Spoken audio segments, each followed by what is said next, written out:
tell people there's 3 tests of focus. If I asked you right now watching, do you tend to focus more on what you control or can't control? You know, it's interesting. Rooms are split when you ask that question, right? If you're always focused on what you can't control, you're going to be stressed. And then the second question I asked, do you focus on what you have or what's missing? The vast majority of people focus on what's missing. If you're always focused on what's missing and what you can't control, you're going to be angry or depressed or frustrated. We don't have to go any further. I can give you Prozac all day long, and you're still going to be, you might be numb, but you're still going to be angry and frustrated. We haven't dealt with the origin of the problem. Do you tend to focus more on the past, the present, or the future? We all do all 3.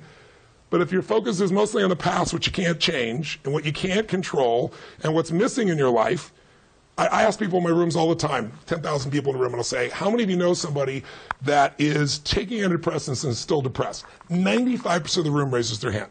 Most people know people that have 2 or 3 drugs and they're still depressed. That ought to tell us that the problem is not the external world. And the problem is not just biochemistry. The problem is the software that's running this process.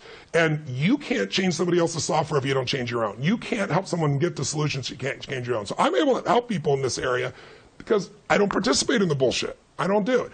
Do I like everything I see? Of course not. Do I have my opinions of how life should be? Of course. Then there's how life is. And then it's like being pragmatic and saying, how do I, in this environment, continue to add value to people's lives? How do I make sure that I have a joyous life for myself and my family? How do I help those that are less fortunate than myself, regardless of what's happening in the external environment? I think that is a more empowering approach, at least for me.